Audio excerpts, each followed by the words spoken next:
살아가다 보면은 그 가까운 사람이건 또 모르는 사람이건 무슨 사건 났을 때 그 사건 하나 가지고 그 인생을 평가해 버릴 때가 많죠. 대부분 그런 시각으로 세상을 살아갑니다.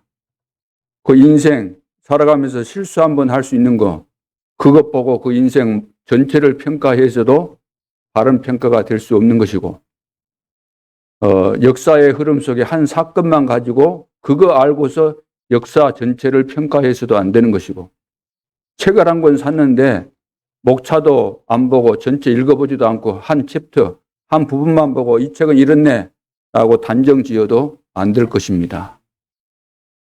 오늘은 그 세상 모든 사람들이 과거에 만들어진 것이지만 글로벌 시대 세계가 하나 돼야 되기 때문에 이 만나는 날짜 이런 것이 필요하지 않습니까?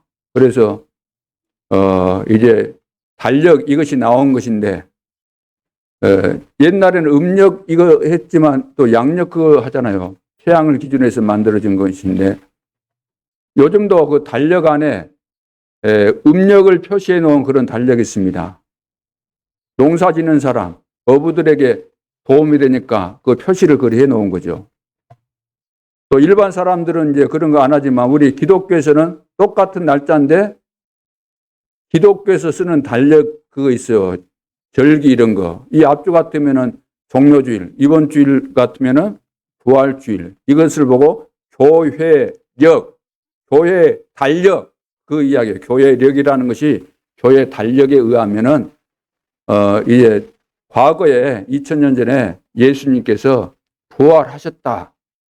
그러니까 그 날을 평생 주님 오실 때까지 기억하자. 그래서 부활주일로 오늘 모든 교회들이 지키는데 사실 알고 보면은 그러면 종료주일만 그 예수님께서 고난받기 위해서 오신 그날 생각하고 또 이번 한 주간 고난주간인데 이번 한 주간 동안 예수님께서 고난받으셨으니까 우리도 고난받자. 그래가지고 어떤 사람들은 금식도 하고 막 스스로 고난에 동참하고 저기 필리핀이나 이런 데 가면 고난주간에 실제로 십자가상에 못을 박는 그런 행사들도 하는 겁니다.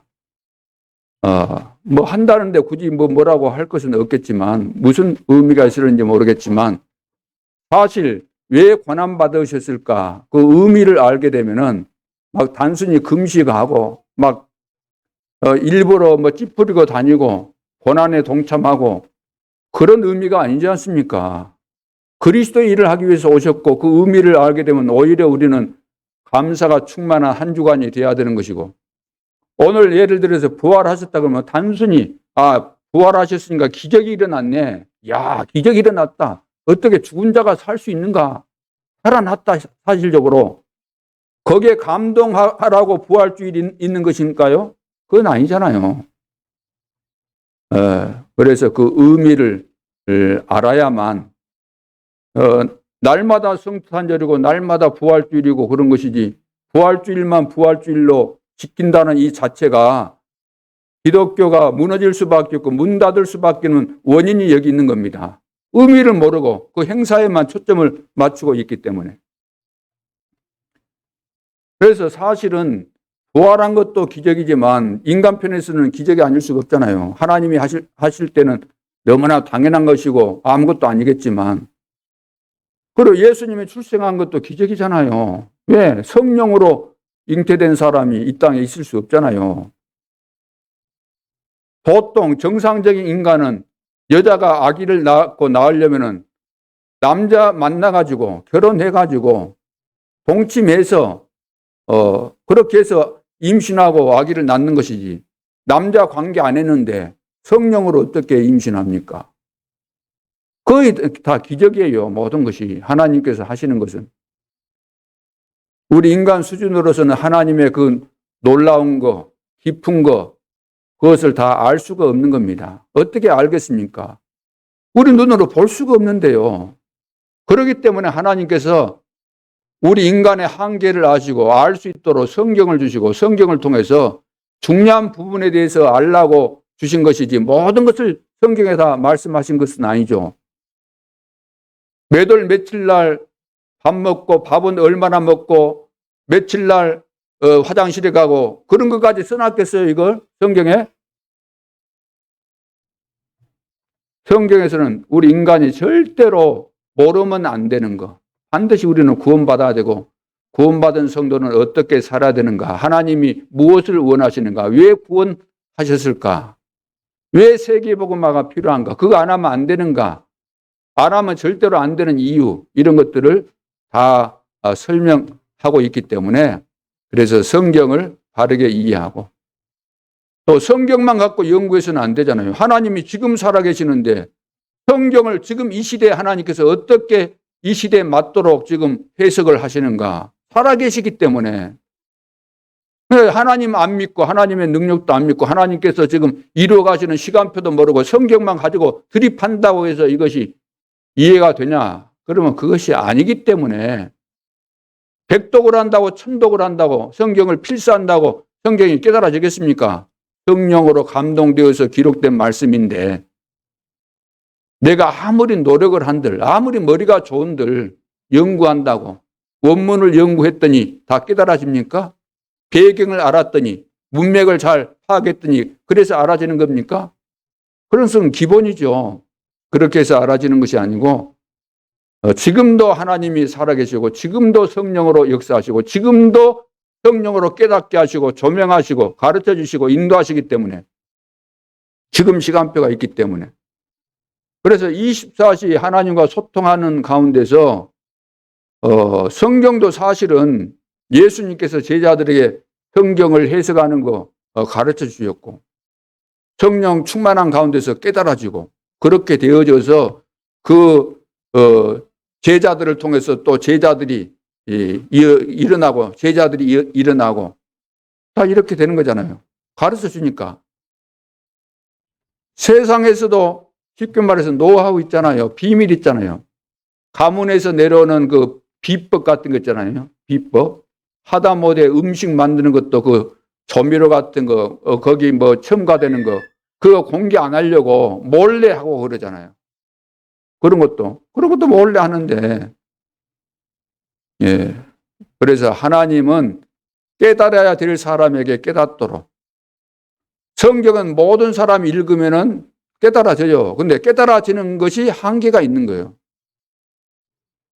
하나님은 시대마다 그의 제자들을 세워서 제자들을 통해서 세계 복음화 하시는 것이 하나님의 계획이기 때문에 제자들이 봤을 때 누구도 알 수 없는 그런 부분들을 알 수 있도록 하신다고 말씀하셨습니다. 그렇기 때문에 뭐 불신자들이 성경 읽고 이런 말 저런 말 다 할 수 있습니다. 뭐 자유니까 자기 관점에서. 그러나 그것은 지극히 작은 부분에서 하는 이야기예요. 수박을 보고 겉만 핥으면서 수박이 이렇쿵 저렇쿵 다 그런 말 할 수 있습니다. 그러나 그것은 아무리 입이 좋고 말을 잘해도 그것은 겉만 도는 거예요. 수박을 자르고 먹어보고 맛도 보고 그런 것을 해봐야만 맛을 아는데 성경을 거의 다 인간 수준으로 자기 수준으로 하나님도 없다고 하면서 안 믿으면서 성경을 내가 백독했더니 이러더라. 근데 그런 말이 모르는 사람들 입장에서는 통하지만 하나님이 보실 때는 전혀 아닌 것이기 때문에 그래서 이제 비교를 하더라도 비교 대상이 중요하잖아요. 비교할 것에 비교를 해야 되는 것이고 오늘 부활주일인데 우리는 날마다 주님이 이제 부활해서 살아계십니다. 부활하신 내용은 예수님이 그리스도라는 사실을 입증하기 위해서 부활하셨을 뿐만 아니라 지금도 살아계셔서 그리스도의 일을 해야 되기 때문에 성령을 보내주셔야 되기 때문에 그분이 부활하셔야만 되는 거예요. 부활할 수밖에 없는 그 당위성을 알아야 되는 것이고 주님이 부활하심으로 성령을 보내주셔서 구원받은 자 속에 들어오셔야 되기 때문에 그래서 우리가 구원받은 것이고 이 속에 이 비밀이 깨달아져야만 성령 충만을 받아야만 그리스도가 제대로 깨달아져서 땅 끝까지 그리스도의 증인이 되는 거죠. 이런 응답과 축복이 우리에게 임했기 때문에 이런 내용들을 오늘 레위기서를 통해서 다시 한번 전체적으로 그 의미를 파악하고 부분적으로도 바르게 이해하고, 그래서 하나님께서 오늘도 우리 모두에게 주시는 응답과 증거들을 붙잡는 시간이 되어져야 되겠습니다. 오늘 제목이 기름을 먹지 말라 그랬습니다. 서론에서 절대 여정 속에 있는 나와 우리 교회입니다. 여러분들이 구원받은 자가 맞고 전도 제자가 맞다고 한다면 절대 여정 속에 있는 것이 맞습니다. 저는 절대 여정 속에 있다는 사실을 믿습니다. 우리 교회도 절대 여정 속에 있는, 절대로 무너지지 않고 절대로 쓰임받을 수밖에 없는 교회라는 사실을 믿고 있습니다. 그렇다면 우리 교회는 무엇을 해야 될까요? 첫째, 미래가 보장되는 활동을 해야 됩니다. 미래가 반드시 오는데 우리는 오늘 나에게 주어졌기 때문에 오늘에 우리가 충실하고 오늘을 누리면서 사는 거 당연하죠. 그러면서도 미래까지 내다보면서 오늘을 살아야 되는 거예요. 그렇죠? 오늘 주어졌으니까 내가 오늘 행복하게 살면 되고 오늘 내가 실컷 제대로 살면 되는 것이지. 내일이 없다면 오늘로서 할지 못할지 하고 싶은지 다 하면 되겠지만 내일이 있지 않습니까? 그렇죠? 설령 내일이 안 온다 할지라도 엉망진창으로 살아서는 안 되죠. 지구 종말이 온다 할지라도 나는 사과나무를 심겠다. 자, 이런 말을 한 사람도 있는데 하나님의 백성들이 죽은 다음에 천국 가게 돼 있고 내가 죽는다 할지라도 그동안 뿌려놓은 씨가 있고 내 삶이 있는데 그냥 그렇게 살 수는 없는 거죠. 그래서 오늘을 내가 살 때 오늘을 충실하게 살 뿐만 아니라 내일 미래까지 내다보면서 미래까지 영향이 미쳐질 수 있는 결과가 나올 수밖에 없는 그런 삶을 살아야 된다는 이야기입니다. 그래서 미래가 보장된 활동을 해야 되고 미래가 보장된 준비를 해 가야 되는 거예요. 그렇죠? 그래서 렘넌트의 미래 방향. 자, 렘넌트는 그래서 미래 방향을 알고 거기에 맞는 준비를 하면서 살아가야 되는 거죠. 우리 자녀들은 특별히 더 그래야 되는 겁니다.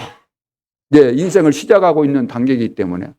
그래서 어제 이제 그 모임에 보니까 우리 RLS, RGS 학생들이 나와서 사회도 보고 그런 것을 보면서 렘넌트의 미래 방향은 전문성이 맞춰져야 돼요.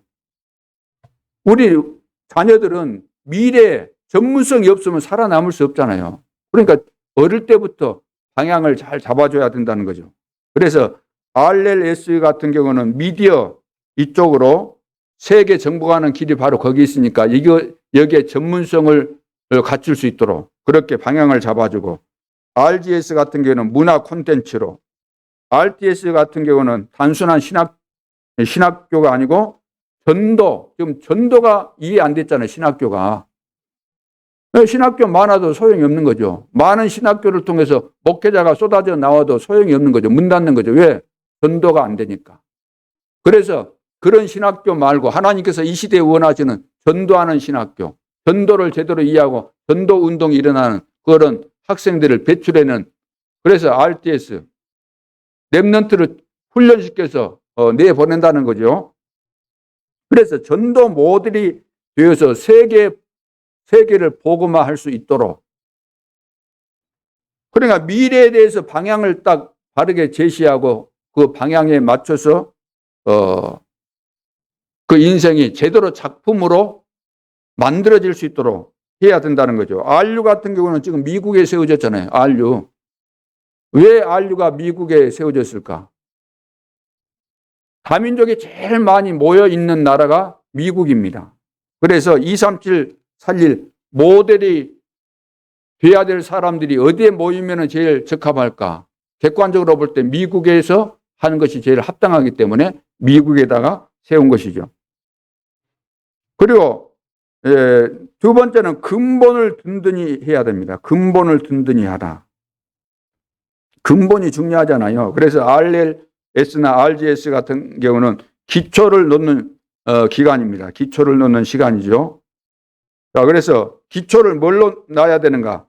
확실한 비전을 찾을 수 있도록, 확실한 비전, 다시 말해서 언약이 무엇인가 제대로 이해하도록, 절대 언약이 무엇인가 이런 것을 찾을 수 있도록,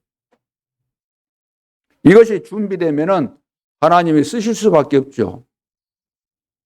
지금 세계 교회, 세계에 흩어져 있는 모든 성도들이 왜 쓰임받지 못할까요? 열심히 예배를 드리는데 왜 쓰임받지 못할까요? 하나님이 중요하게 보는 것을 중요하게 보지 않고 형식적인 것만 하고 있기 때문에.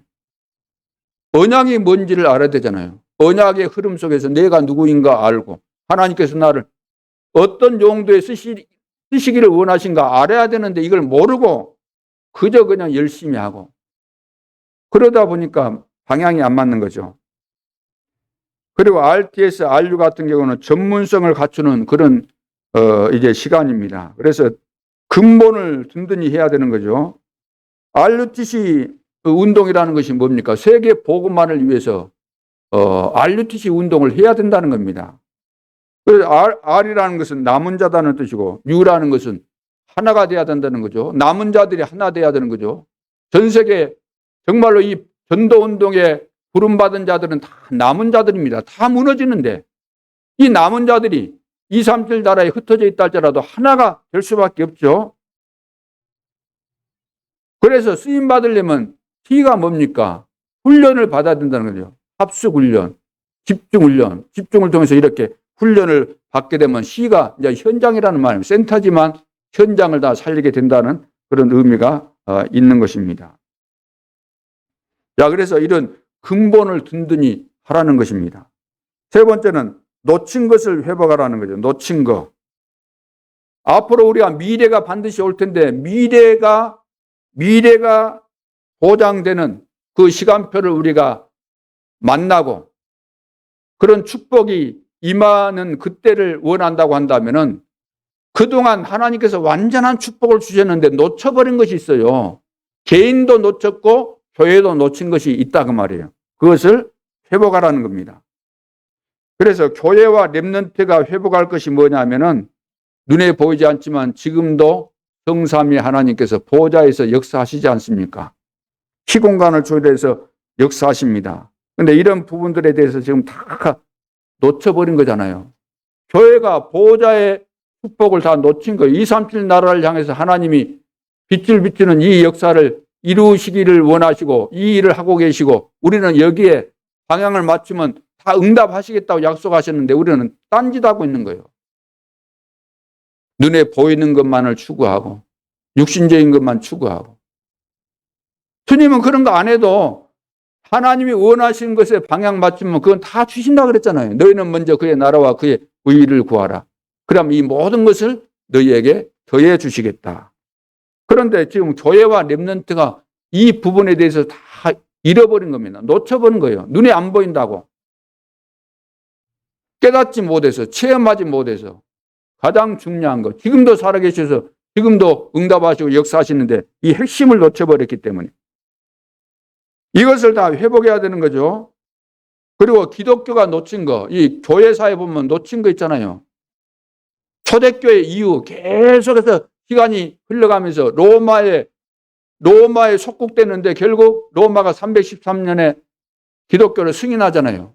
좋았는데 육신적으로는 좋았는데 왕들이 교회 나오고 하니까 요즘 봐보세요. 왕 대통령한테도 측근에 가가지고 한 자리 얻으려고 다 하지 않습니까? 왕이 되는데 왕이 주일날 예배하러 가는데 왕의 눈에 띄고 왕으로부터 돈 받고 한 자리 얻으려면 교회에 나와야 되겠어요? 안 나와야 되겠어요?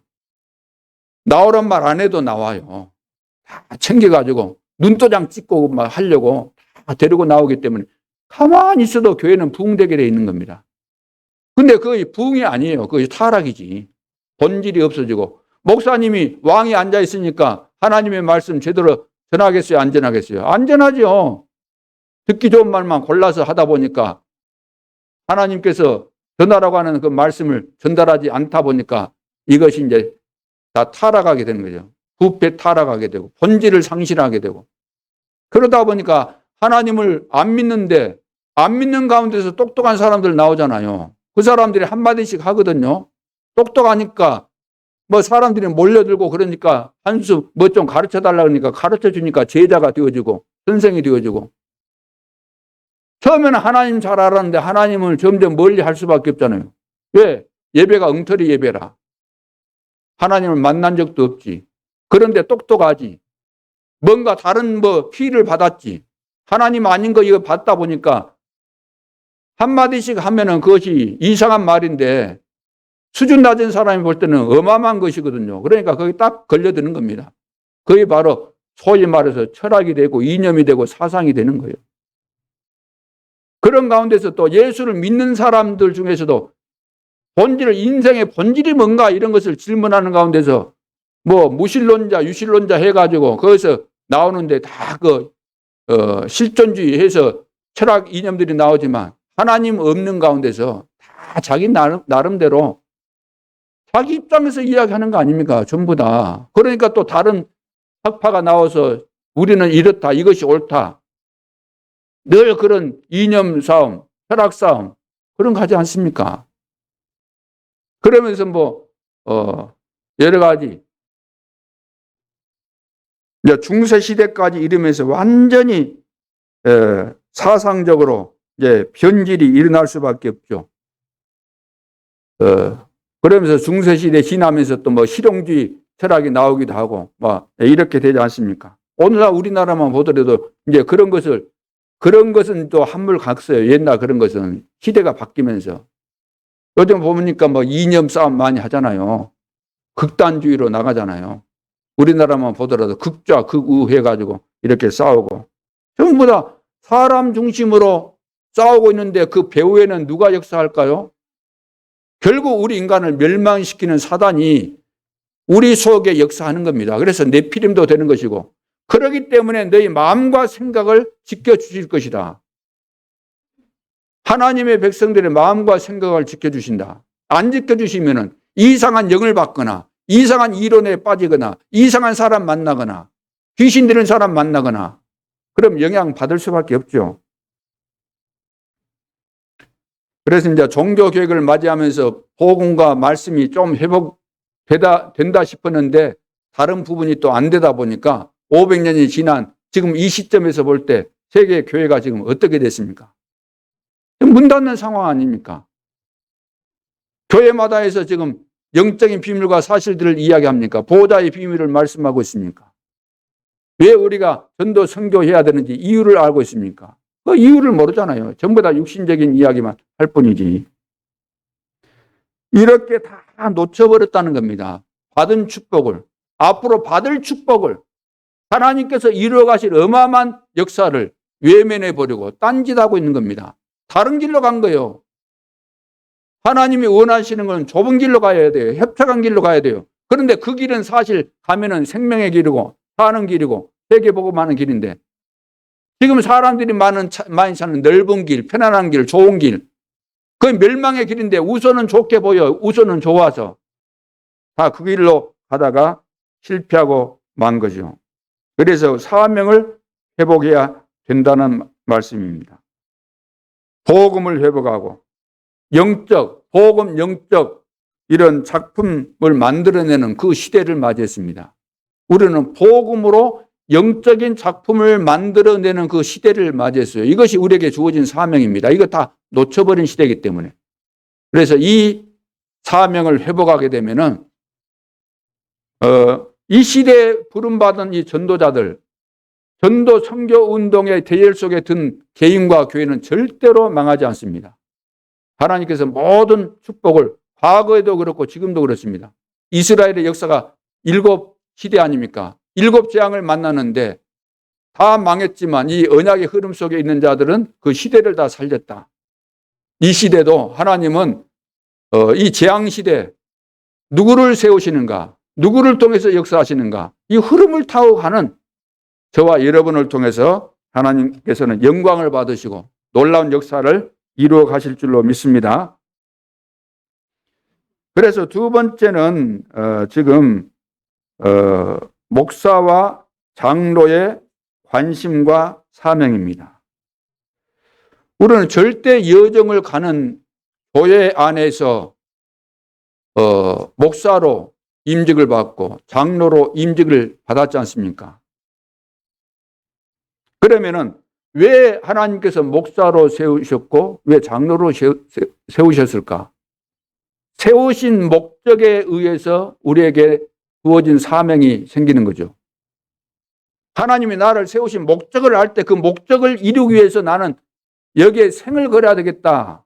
이렇게 마음이 오게 되고 여기에 결론을 내리고 결단을 내리고 뜻을 정하는 것, 이것이 바로 사명입니다. 그럼 목사는 뭐죠? 목사는 무엇하라고? 강단 선교사로 하나님이 세우신 거죠. 강단 선교사. 무슨 말입니까? 하나님께서 전달하기를 원하시는 그 말씀을 제대로 깨닫고 정리해서 바르게 전달해라. 이 목적 때문에 목사를 세우신 것입니다. 그래서 강단 선교사입니다. 설교 바르게 하면 모든 것이 해결됩니다. 설교를 바르게 하라는 말은 하나님께서 원하시는 메시지를 받아서 전달을 하면은 모든 것들이 다 해결된다는 이야기입니다. 그래서 보호자와 통하는 이 설교를 해야 되는 거죠. 보호자와 통하는 설교. 하나님께서 원하시는 그 설교를 하는 것이 모든 성도가 사는 길이고 이 땅에는 모든 사람들이 사는 길이 거기에 있는 거죠. 이것이 안 되니까 노예포로 속국되지 않습니까? 오늘날도 노예포로 속국되어 있어요. 그럼 왜 노예포로 속국됐는가? 그 이유를 알려주라는 겁니다. 왜 내가 안 되는지, 왜 내가 헤매고 있는지, 왜 내가 아직도 평안이 없는지, 왜 내가 아직도 안 된다, 이런 말을 하고 불평하고 그러는지, 이유를 말해주라는 거죠. 왜 그러는지. 그러니까 계속해서 그 이유를 말해주고 있지 않습니까? 안 되는 이유. 이래서 안 된다, 이래서 안 된다. 이렇게 하면 된다, 될 수밖에 없다.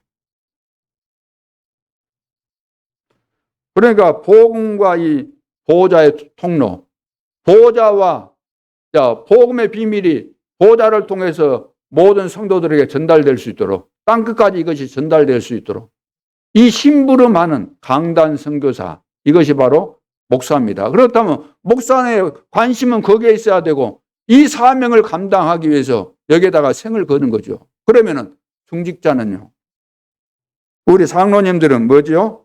현장 선교사입니다. 현장 선교사. 보호자와 현장에 이제 보호자의 축복이 현장에 성취되는 것이 당연한 거 아닙니까? 하나님의 축복이. 그래서 보호자와 현장에 성취가 되는 일에 우리 장로님들을 세웠다는 이야기입니다. 장로님들은 이런 축복을 다 받으셔야 돼요. 받도록 되어 있는 분들이니까. 이것을 모르면 이 어마어마한 축복을 다 놓쳐버린 거잖아요.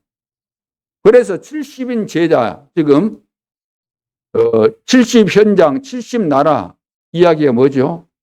우리 장로님들이 현장에서 70 제자를 세울 수 있다는 거죠. 이것이 더 나아가서 70 현장을 살리고 70 나라를 살리게 되는, 이거 세계 복음화되는 그런 중요한 역할을 감당하는 그 다리 역할을 하고 있다는 거예요. 발판 역할을 하고 있다는 거예요. 그런 장로님들이 먼저 깃발 들고 이거 안 하면은 현장을 살릴 수 없다는 거죠. 그러니까 현장에서 내가 지교회 운동하고 다락방 운동하는 이 깃발을 드는 이것이 대로를 놓는 것이고 깃발을 드는 것인데, 안테나 역할을 하는 것인데, 파수망 역할을 하는 것인데, 이걸 안 하고 있으면은 사명을 놓친 것입니다. 하나님께서 세우신 의도를 아직 못 깨닫고 있는 거죠. 그러니까 하나님께서 그것을 위해서 세우는데 늘 이야기를 해줘도 못 알아듣고 그러면 안 되는 거죠. 그렇기 때문에 빛의 경제, 하나님은 이것 때문에, 세계 복음화 때문에, 후대를 살려서 세계 복음화 해야 되기 때문에 빛의 경제를 이것 때문에 준비하셨습니다. 여기에 방향 맞추면 우리 장로님들은 빛의 경제, 이 축복이 오게 되는 거죠. 그래서 이것을 선택하면 100년의 응답이 올 수밖에 없죠. 그리고 문제, 갈등, 위기 만났는데 그 속에 숨겨진 하나님의 계획을 발견하게 되면 감사가 나올 수밖에 없고, 이것을 위해서 우리가 희생하게 되면 세계 복음화를 위해서 어떤 문제가 와도, 갈등이 와도, 위기가 와도 내가 세계 복음화에 나 생을 걸겠다, 여기에 희생하면은 천년의 응답이 올 수밖에 없는 거죠. 그리고 목회자와 렘넌트를 위해서 나는 여기에 방향 맞춰서 나는 내 생을 드리겠다, 이런 결단을 내린다. 그러면은 영원한 응답이 올 수밖에 없는 거죠. 이것이 바로 우리 장로님들을 세우신 하나님의 의도입니다. 그래서 이 직분을 주셨는데 직분에는 그 미션이 있는 거잖아요. 직분 그 자체에 미션이 있는 겁니다. 이거 하라고 장로로 세우신 것입니다. 그래서 우리 장로님들에게 주어진 미션이 뭐죠? 비밀 결사대. 이 중요한 세계 복음화를 위해서는 비밀 결사대처럼 그래 하라는 거예요. 루터가 사형 선교 언도 받고 이제 사형장으로 갈 때 누가 구해 주었습니까? 성주 그 분이, 쉽게 말해서 우리 중직자라고 할 수 있죠. 그분이 구해가지고 숨겨놓고 성경을 번역하게 하고, 비밀 결사대 역할을, 사도 바울이 핍박받고 바울을 죽이겠다는 이런 결사대를 조직해서 죽이려고 하는 그런 때 누가 도왔습니까? 중직자들이, 비밀 결사대죠. 생을 걸고 보호한 겁니다. 그리고 렘넌트 미니스트리, 렘넌트를 시대 살릴 주역으로 세우고, 홀리 메이슨, 세계 복음화를 위해서 구별된 거룩한 성전을 짓는 이 일에 앞장서는 이런 중직자로 하나님이 세우셨기 때문에 이 비밀을 알고 여기에 결론 내리고 방향을 딱 맞추면 하나님이 빛의 경제 주시고 건강 주시고 다 주신다는 거예요. 오늘날 이 부분이 안 깨달아지니까 우리가 늘 해도 옛날 문 닫을 수밖에 없었던 그 잘 이해 못하고 종교생활만 했던 그런 체질과 그런 내용들을 옛날에 보았던 것을 안 버리고 그러면 안 되는 거죠. 완전히 청산해야 돼요. 좋은 것 같으면 우리가 늘 뭐 꼭꼭 간직하고 감싸 또 수건에 싸고 여기 비닐에 싸고 이래 하고 그러겠지만 그게 아니잖아요. 다 배설물이니까 버려야 되는 것이고. 그렇죠? 올무, 함정, 틀 이거 다 뜯어내버리고 다 끝내셨는데, 다 하나님께서 철거시켰는데, 다 이뤘다고 하면서 다 끊어내는데 또 자기 스스로 막 쇠고랑 차고 함정 속에 기어 들어가고 그러면 절대로 안 되는 거죠. 우리에게 주는 사명. 자, 세 번째는 그러면 이 어마어마한 축복들을 왜 놓쳤을까 하는 겁니다. 왜 놓쳤을까? 왜 우리는 되게 돼 있는데 안 되는가? 안 되는 원인이 있습니다. 그 원인이 뭐냐면 내 인생의 주인 때문에 그렇습니다. 인생의 주인이 누구인가? 내 인생의 주인이 누구인가? 이 질문을 반드시 해야 됩니다. 내 인생의 주인이 누구일까요? 대부분 보면 나의 주인은 나다. 근데 이것은 겉으로는 말 안 해요. 예를 들어서 교회, 예를 들어서 장로님이 내 인생 주인은 나다 그렇게 말할 사람이 어디 있습니까? 그렇게 말하면 사람들이 어떻게 보겠어요? 완전 색안경 끼고 이상하게 봐버릴 거 아닙니까? 돌았구나 완전히. 그런데 마음속으로 내 인생의 주인은 나다고 생각하면서 살아간다는 거죠. 이것이 오늘날 신자 불신자 할 것 없이 99.9%입니다. 내 인생의 주인이 나다고 생각하고 살아가는 거죠. 속임수의 명수 누구죠? 사단. 그래서 사단에게 다 잡혀있기 때문에 내 인생의 주인은 나다고 이렇게 생각하게 만들었고 여기에 걸려든 거죠. 사단이 늘 그러잖아요. 야, 너가 하나님처럼 된다. 창세기 3장에서부터 그런 겁니다. 너가 하나님이야. 하나님 없어. 하나님 있다 할지라도 필요 없어. 너가 하나님이야. 이거 따먹으면 너가 하나님 돼. 사단의 전략입니다. 사단의 멸망 전략이 바로 이것입니다. 그래서 세상 모든 사람들에게 다 이미 입력시켜 놨어요. 각인뿌리 체질 만들어 놨어요. 그렇게 다 배웠어요. 그렇게 다 가르침을 받았어요. 부모로부터, 학교 가면 선생님으로부터. 확실하게 부모님이 그렇게 각인됐고 학교 선생님들이 다 각인됐기 때문에 그것을 계속해서 가르칠 수밖에 없었죠. 그래서 내가 바로 사단화되어 있고 현장이 사단화되어 있고 삶이 다 사단화되어 있다는 거죠. 다 장악했다는 이야기입니다. 사단이 나를 장악했고 사단이 현장 다 장악했잖아요. 공중에 권세 잡았잖아요. 이 세상 풍속을 따른다. 이 풍속 다 장악했잖아요. 우리의 삶을 다 장악했습니다. 그래서 사람들은 또 이제 귀신 충만한 사람은 내 속에 있는 영웅을 찾아라. 그게 뭐겠어요? 결국은 사단에게 딱 완전히 걸려드는 거죠. 다 장악된 겁니다. 나의 영적인 상태가 내 주인이 내가 되면 완전히 망하는 거죠. 사단에 걸려든 거죠. 두 번째는 창조주 하나님이 주인 되면은 0.1% 되죠. 이 사람들은 창조주 하나님이 나의 주인 된 사람은 이렇게 주인이 바뀐 사람들, 이 사람들이 시대를 바꿨습니다. 렘넌트 7명. 그래서 아브람도 부름받았을 때 하나님께서 말씀하셨는데 자기 것이 있었어요. 내가 주인 돼가지고 늘 하나님을 100% 안 믿고 자기 것이 늘 나와가지고 늘 실패하고 고생하다가 어느 날 이제 깨달아진 겁니다. 단을 쌓았다. 내 생각대로 해서 될 일이 아니구나. 하나님 살아계시구나. 그래서 하나님을 진짜로 믿은 거예요. 주인을 바꾼 거예요. 그래서 조카하고 이별하고 그 뒤부터 계속 역사가 일어나고 증거가 나타났죠. 아브라함, 모세도 80 될 때까지 호렙산에서 불려서 하나님 만나기 전까지 자기 기준 가지고 살았어요. 자기 인생의 주인이 자기였어요. 안 돼요. 80 먹었다고 되는 거 아니고. 호렙산에서 하나님 만나고 나서 그때부터 된 겁니다. 주인 바꿔서. 다윗은 어릴 때 주인 바꿨잖아요.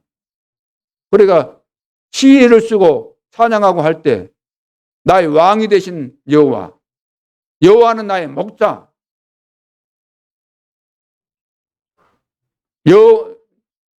여호와는 나의 주인. 이미 다 바꾼 거예요. 그러니까 시대적인 그런 인물이 되는 거죠. 엘리사도 그렇고 초대교회 성도들도 마찬가지입니다. 주인을 바꿨습니다. 그래서 주인을 바꿔라. 안 바꾸는 자가 있어요. 안 바꾸는 자. 주인을 바꿔야 되는데 안 바꾸는 자가 있어요. 어디에? 교회 안에. 성경에 봐보세요. 주인을 안 바꾼 자. 사사시대 때 주인을 안 바꿔요. 그래서 사사기에서 제일 마지막 절에 전부 다 소견대로 살아야 돼. 자기 소견대로 살아야 돼. 소견대로. 자기야 주인이니까 주인 마음대로 산 거예요. 그게 바로 흑암에 덮인 거죠. 과연 이 사람들이 구원받았을까? 출애굽에서 전부 다 가나안 땅 눈앞에 보고서도 못 들어가고 다 방사 지낸 바 된 사람들 다 자기 소견대로 살았어요. 계속해서 원망 불평하고 이러다가 고라 자손들 이런 사람들은 하나님께서 그냥 땅을 벌려가지고 그 속에다 집어넣었잖아요. 지진이 일어나는지 모르지만 어떻든 땅이 갈라져서. 그래서 주인을 안 바꾸면은 어떤 현상이 일어나냐 하면은 사단 소리를 늘 해요. 창세기 3장 4절 5절. 또 네피림 소리를 합니다. 6장 4절 5절. 사람 소리 막 합니다. 사람 소리. 그리고 환경 소리. 이건 이제 환경 쳐다보고 출애굽할 때 또 여론 소리 하잖아요. 여론 소리. 이사야 6장에 보면은 또 종교 소리. 사람들이 나를 누구로 하느냐. 그랬더니 막 어떤 사람은 예레미야 같다 하고 엘리야 같다 그러고 세례 요한 같다 그러고 또 정치 소리 하잖아요. 정치적 소리 하잖아요. 언제 우리나라가 이제 승리하겠습니까? 그건 너희들이 알 바 아니다 그랬잖아요. 언제 우리가 이제 로마 속국에서 해방되겠습니까? 너희들 알 바 아니고 너희들은 성령 충만 받으면 된다. 정치적인 소리나 늘 틈만 나면 하고 여기서 빠져나와야 된다는 거죠. 빠져나와야 돼요. 전부 다 소리. 우리를 미혹하는 소리, 망하게 하는 소리, 우리를 실패하게 하는 소리. 그러니까 얼마나 우리 체질이 안 바뀌었으면 렘넌트에게 메시지를 줄 때 절대로 교회 가서 어른들 말 듣지 말아라, 중직자 말 듣지 말아라. 그 메시지를 전도자가 입만 벌리면 하시겠습니까? 과도하다고 생각하십니까? 우리가 입만 벌리면 어떻습니까? 하나님의 말씀과 반대되는 세상 소리, 사람 소리, 사단이 좋아할 소리, 사단의 지시를 받아서 하는 소리들, 이것이 너무 많잖아요. 여기서 빠져나와야 돼요. 빠져나오는 길이 뭐지요? 오직 그리스도입니다. 그래서 놓쳐버린 것은 주인 안 바꾸면 우리 인생은 실패입니다. 성공하는 것처럼 보여도 실패입니다. 오늘부터 내 속에 주인이 내가 아니고 누구예요? 오직 그리스도. 오늘 본론으로 그러면 남은 자, 순례자, 정복자의 힘. 정복자, 남은 자, 순례자, 정복자는 힘이 있어야 되는데 이 힘이 없으면 안 되잖아요. 이걸 다 회복해야 되겠죠. 자, 우리는 자칫 잘못하면 굉장히 중요한 것을 놓쳐버리고 눈에 보이는 작은 것 때문에 실패하게 됩니다. 대부분 그렇죠. 진짜 문제는 뭐겠습니까? 모르면 안 되는 중요한 몇 가지가 있습니다. 자, 본인도 모르게 과거에 숨겨진 영적인 문제가 있습니다. 우리 모두는 다 있어요. 상처가 있건 뭐 있든 가난해서 뭐 아니면 여러 가지 이유 때문에 상처를 다 가지고 있습니다. 이것은 영적 문제이기 때문에 흑암에 잡히게 돼 있습니다. 계속해서 걸려 있는 거예요.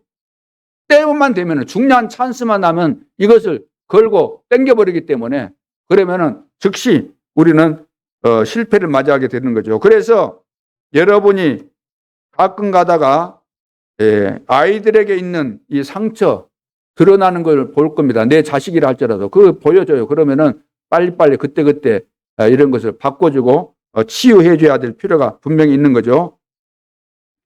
그리고 지금 광야길을 걸어가는데 너무너무 가난하고 또 미래에 대한 불안이 있지 않습니까? 광야에서 뭐 만나를 준다 할지라도 그 사람들이 불평한 이유가 뭐겠습니까?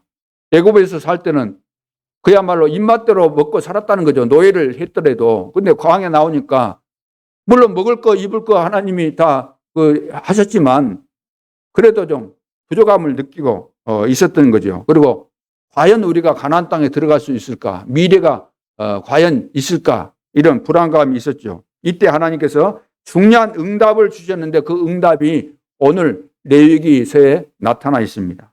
여기 답이 여기에 있는 거죠. 그래서 첫째, 예배 능력을 회복하라는 거예요. 예배 능력을 회복하라.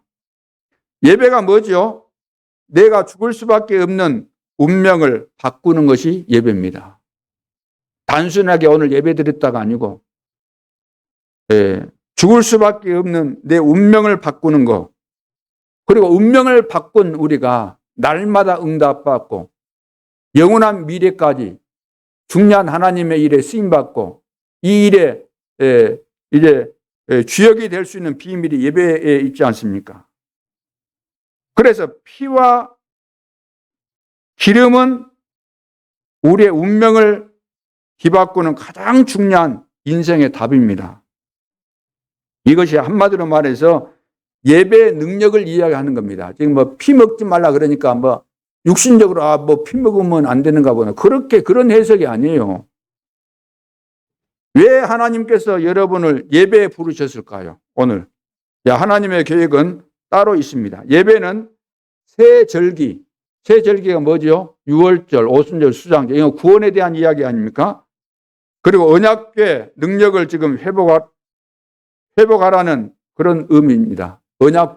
언약궤가 있어야 돼요. 언약. 그러니까 예배를 통해서 언약의 비밀, 구원의 비밀 못 누리면 아무런 쓸모가 없는 거죠. 이것이 답입니다. 어마어마한 답이죠.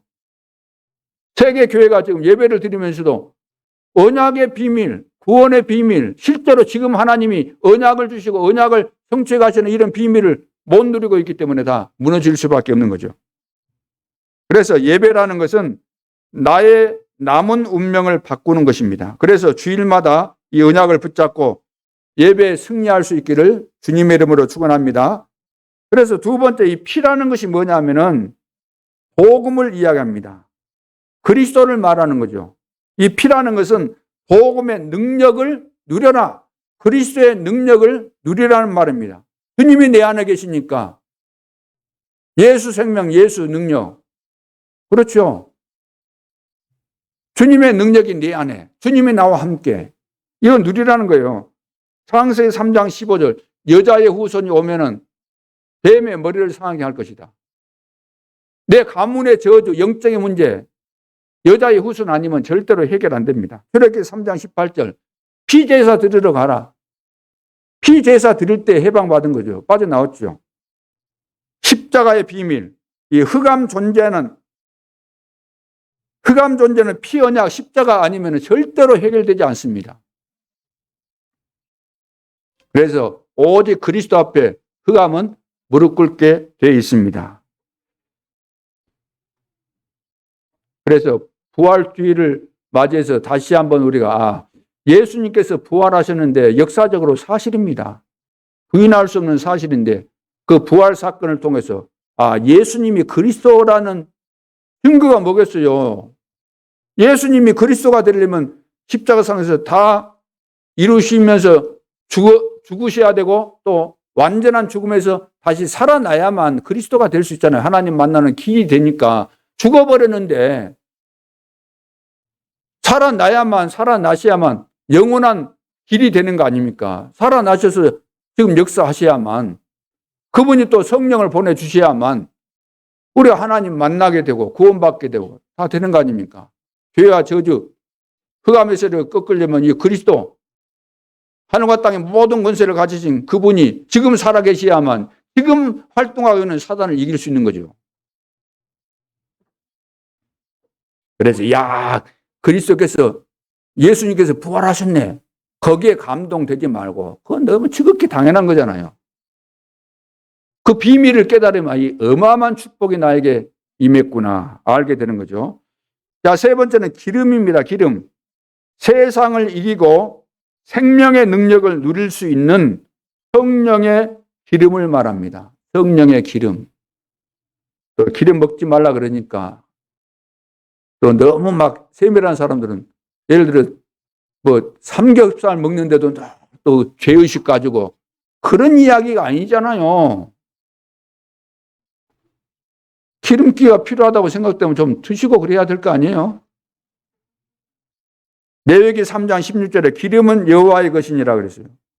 요엘서 2장 28절에 성령의 기름 부음을 받으면은 장래를 보게 되고 미래를 보게 되고 꿈을 꾸게 될 것이다. 사도행전 2장 17절 그대로 성취됐다 그랬죠. 내가 장래 일을 보고 환상을 보고 꿈을 꾸게 될 것이다. 그 예언대로 성령 충만 받아서 실제로 이런 일이 지금 일어나고 있다. 베드로가 지금 백성들에게 이야기하는 겁니다. 왜? 성령 충만 받고 방언을 하니까 15개 나라에서 왔잖아요. 방언으로 해서 그 나라 말로 방언이 돼야만 알아들으니까 막 방언이 터진 거예요. 성령이 역사에서. 그것을 보고 이 이스라엘의 바리새인 지도자들 있잖아요. 야, 저놈들 이단들 봐라. 예수 믿는 이단들 저거 술 취했구나. 대낮부터 술 취했구나. 막 이렇게 비난했잖아요. 그래서 베드로가 그거 아니다.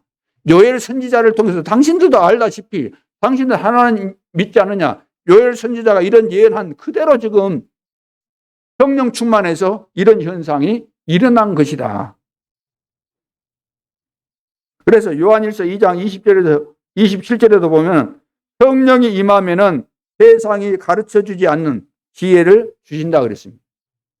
성령이 아니면 어떻게 영적인 비밀과 하나님의 역사하심과 하나님께서 지금 원하시는 것이 무엇인가 어떻게 알 수 있겠습니까? 절대로 모르는 거죠.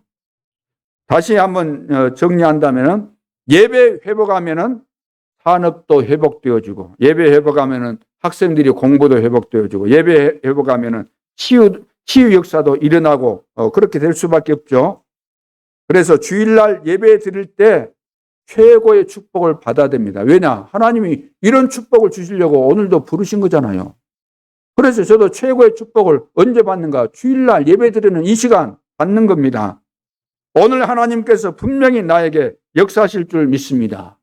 그 믿음 가지고 나오셔야죠. 눈에 안 보인다고 해서 없다 그러면 안 나오셔야 돼요.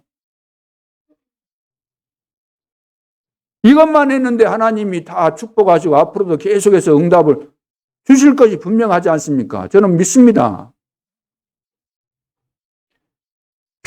피는 그리스도의 권세다 그랬죠. 기름은 세상 이기는 성령의 능력입니다. 속지 말고 하나님이 주신 이 피 축복을 회복해야 될 줄을 믿습니다. 이미 와 있는 권세, 이길 수 있는 능력이 와 있는데 이것을 우리는 사용을 못하는 거예요. 이 비밀을 모르니까.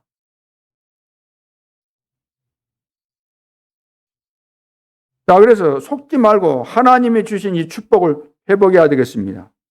과학에는 물질과학도 있고 또 정신과학도 있고 영적인 과학도 있기 때문에 다 알아야지 되는 거죠. 오늘 예배 이 기름의 능력을 우리가 믿으면 나도 모르는 사이에 영적인 힘이 생기게 됩니다. 영력이라 그러죠. 그때부터 모든 것이 다 따라오게 되어 있습니다. 영적으로 힘이 있으면 다 따라오게 되어 있어요. 쉽게 말해서 대통령 당선되니까 그 힘이 앞으로 막강할 것이니까 다 따라오려고 하잖아요. 너도 나도 막 세워주니까 좋아가지고 어떤 장관인가는 뭐 비리 있을 것이니 비리 같은 거 있을 것이다 막 하면서 사표 내라 그러니까 안 된다는 거죠. 끝까지 버티는 거죠. 왜 버티겠어요? 왜 버티겠냐 그 말이에요. 안 좋을 것 같으면 버티겠어요? 어떻든 사실은 어쩐지 모르지만 어떻든 버텨야만 그래서 그 축복을 놓칠 수 없기 때문에 우리가 영적인 힘 얻으면 따라오겠어요? 안 오겠어요? 영적인 힘이 있으면 다 따라오게 돼 있고 흑암은 무너지게 돼 있고 다 되게 되는 겁니다.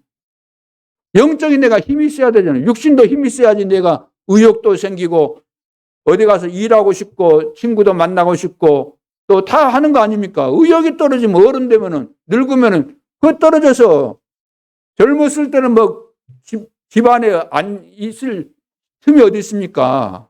어디 갈 데 없는가 하고 없는 것도 만들어서 막 뛰쳐나가고 여름 되면 막 오만 수영장 다 다니고 막 동네방네 쏘다니고 산으로 들러 바다로 막 안 간 데 없고 앉아서 뭐 5분 이상 앉아 있을 수가 없을 정도로 그러는데 나이 들면 어째요? 아이고 만사가 싫다. 아이고 코로나 되니까 너무 좋잖아요. 예배도 집에서 그냥 영상으로 보고 그러니까 너무 좋으셨죠? 이제 다 끝났습니다. 이제 끝났으니까 진짜 이제 회복해서 하나님이 주신 힘을 얻고 육신도 우리가 좀 건강해야 되지 않습니까?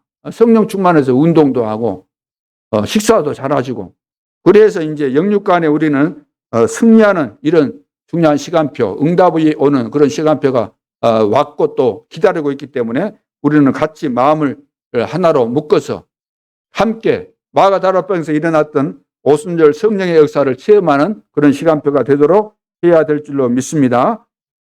그러면 오늘 결론으로 절대 목표를 향한 뭐죠? 준비와 실천. 어떻게 하면 될까요? 첫째, 내 인생의 주인은 누구며 나는 누구인가? 자, 주인을 바꾼 게 사실인가? 우리는 예수 믿었다는 이 자체가 주인 바꾼 거거든요. 그런데 주인을 거의 다 안 바꾸고 살아가기 때문에 문제가 오는 거죠. 그렇다면 나는 누구인가? 내가 주인 바꾼 것이 맞다면 나는 누구죠? 오늘 장로님이 기도 잘하셨어요. 나를 보좌화하는 남은 자고 현장을 보좌화하는 순례자고 미래를 보좌화하는 정복자다. 그러니까 내가 보좌화 하나님과 이렇게 통하는 사람이다. 그러면 내가 있는 현장이 하나님과 통하는 현장이기 때문에 축복이 안 올 수가 없는 거예요. 내가 사업을 하더라도. 그리고 내가 전도자로 갈 때도 보좌와 통했는데 안 될 리가 없잖아요. 하나님이 다 하시니까. 두 번째, 나는 참 제자인가? 자, 절대 목표를 향해서 우리는 가고 있지 않습니까? 그렇다면 거기에 맞는 준비를 해야 되고 실천해야 되거든요. 나는 참 제자인가? 굉장히 중요한 부분입니다. 제자는 자기 유익을 위해서 삽니까? 안 삽니까? 그리스도의 제자는 자기 유익을 위해서 안 삽니다. 왜 그렇죠? 이미 응답을 다 받았기 때문에. 그리고 세상에서 추구하는 그런 수준의 응답이 아닙니다. 이것은 영적인 것이고 영원한 것이고 육신도 다 따라오는 것이고 완전한 축복이죠. 두 번째는 자리 싸움 할 필요가 없어요. 제자들은 자리 싸움 안 합니다. 왜? 다 받았기 때문에 자리 같은 거 그거 초월하는 거예요. 그리고 세 번째, 시험 들지 않습니다. 왜 그렇죠? 시험이라는 것이 알고 보면 축복이 되기 때문에 시험 들 이유가 없어요. 오히려 감사가 나오는 거죠. 네 번째는 사람 싫어하지 않습니다. 제자는 사람을 싫어하지 않습니다. 제자가 사람을 싫어한다. 그러면 전도운동 안 일어나죠. 왜 그렇죠? 하나님의 계획이 있기 때문에. 사람은 미운 사람이거든 원수건 다 하나님의 계획이 있습니다. 그러니까 계획을 봐야지. 아이고 저거 내 취향이 안 맞아. 나는 저런 스타일 싫어. 그런 사람은 제자가 될 수가 없어요. 여러분 싫은 사람 있습니까? 사람 때문에 시기심 생기고 어떤 사람 때문에 미움이 생기고 어떤 사람은 원수가 있고 그렇습니까? 그러면 그건 제자가 아니에요. 그러니까 남의 약점 말하고 또 욕심이 많은 사람, 이런 사람은 참 제자가 될 수 없죠. 이런 사람에게 어떻게 하나님이 참 제자를 붙이시겠습니까? 그건 불신자나 마찬가지인데. 그래서 바울 같은 사람에게 이 루스드라에서 디모데를 붙이지 않습니까? 발견했는데 바울이 이제 거기서 또 돌에 맞아 죽었다고 생각해서 던졌는데 성 밖으로 다시 들어가잖아요. 왜?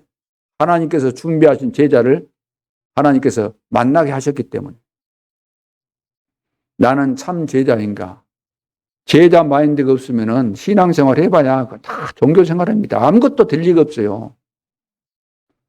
세 번째는 참 제자가 맞다면 매일 실천을 해야 됩니다. 첫째 뭐죠? 한 가지 찾아라. 한 가지. 매일 한 가지를 찾아라. 지도자 선행을 하라는 거죠. 지도자가 앞으로 될 것이니까 돕는 자가 되라는 겁니다. 이것이 전도입니다. 그러니까 요셉이 노예로 갔는데 뭐 주인 보디발 앉혀놓고 복음 전하고 그랬을까요? 그러면 못해요.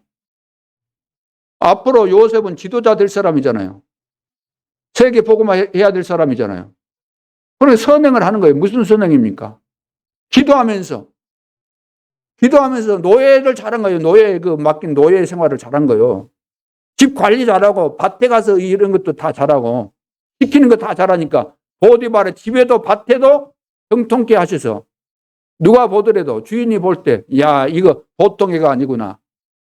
우리 집은 이 요셉 때문에 이 노예 때문에 복을 받을 수밖에 없구나. 그래서 가정 총리부터 세운 겁니다. 매일 해야 될 거. 그걸 찾으라는 건 한 가지씩.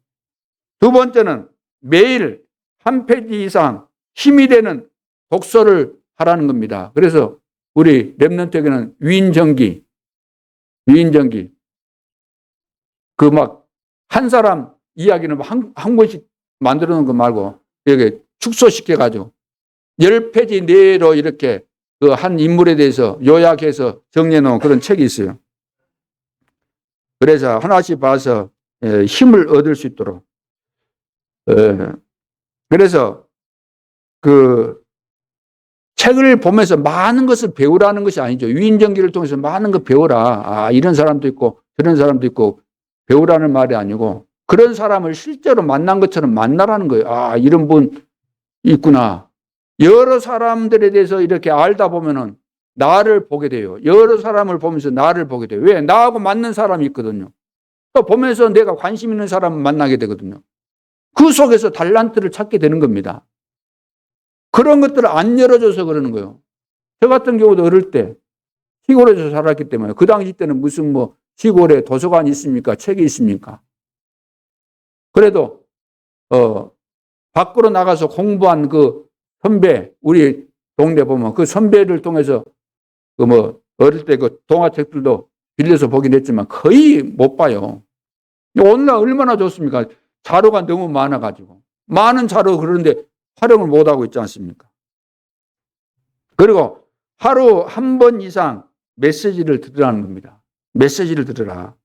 기도하면서 들으라는 겁니다. 메시지. 바쁘면 듣다가 그만두더라도 하루에 한 번씩은 나는 메시지 듣는다라는 이런 기준을 세우고 하라는 거죠. 그리고 네 번째는 그날 공부한 것은 복습하고, 그날 공부할 것은 뭐예요? 예습하고. 옛날에 예습 복습 날 학교 다닐 때 많이 했는데 그거 잘 안 하잖아요. 이거 하라는 거죠. 그래서 나만의 학업을 준비하라는 것이죠. 그래서 유광수 목사님 같은 경우는 대학 다닐 때 학점 따는 것이 목적이 아니고, 오늘날 학생들을 보면은 학점 잘 따가지고 장학금 받는 거, 이건 목표거든요. 우리 RTS에도 보면 학생들도 보면 그래요. 근데 유 목사님은 그것이 기준이 아니고, 하나님이 왜 나를 신학교에 보냈는가? 세계 복음화 때문에, 이것 때문에 보냈구나. 그래서 깨달은 거예요. 그럼 세계 복음화를 하려면 어떻게 해야 되겠는가? 그래서 학점만 나는 딴다, 이 말은 무슨 말이냐면 60점을 받으면 F학점 돼서 낙제되지만 낙제만 안 될 정도로 점수 따고 남은 시간에는 현장에 들어갔다는 겁니다. 그걸 10년을 해야 돼요. 10년. 그래서 전도, 선교, 기도, 복음 이런 부분에 대해서 책 다 있고 해서 완전히 다 정리한 겁니다. 그러니까 하나님이 쓰실 수밖에 없잖아요. 다섯 번째는 중요한 미래를 놓고 오늘 해야 될 몫이 있잖아요. 이것을 하라는 겁니다. 그래서 정시 기도 시간에 주로 이제 힘을 얻으면서 이것을 하는데, 저도 이제 오전 시간 같은 경우는 교회 나와서 기도하고 또 운동도 하고 내가 해야 될 거 오전 시간에 공부도 하고 계속해서 해야 되는 거잖아요. 뭘 써먹기 위해서 한다기보다는 우리는 늘 공부해야 되잖아요. 이것을 해야 되는 거예요. 오늘 내가 해야 될 몫이 있어요. 그래서 훈련이 제일 우선이죠. 매일 훈련이 있는 건 아니지만 그래도 내 기준에 적어도 하루에 메시지 하나 이상은 드려야 되는 거 아닙니까? 그러니까 그 기준을 새벽에 나와서 이렇게 메시지를 영상으로 듣고 이게 다 하는 겁니다. 이거 계속해서 꾸준하게 해가는 것이 얼마나 중요한지 몰라요.